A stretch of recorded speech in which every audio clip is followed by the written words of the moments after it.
রাতের যখন গভীর, দুনিয়ার সব ঘুমন্ত নীরব, গাছের পাখিরাও ঘুমায়, নদীর মাছও ঘুমায়, কোনো আওয়াজ নাই, ঘরের মানুষও সব ঘুমায়, জমিন সব নিস্তব্ধ, আসমানও ঠান্ডা, জমিন ঠান্ডা, একটা কোনো আওয়াজ নাই, মানুষ ঘুমে বিভোর হয়ে আছে। ওই সময় আমি আল্লাহ ঘুমাই না, লা তাখুযুহু সিনাতুন ওয়ালা নাওম। আমি আল্লাহ আমার আদরের গোলামদেরকে ডাকার জন্য আমি আল্লাহ প্রথম আসমানে হাজির হয়ে গেল।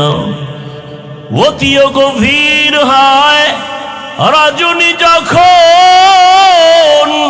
নীরবে প্রভুর নাম জপিও তখন, প্রভুর করুণা যদি পাইবারে চাও, গভীর রাতে উঠে প্রভুর গুণগান গাও।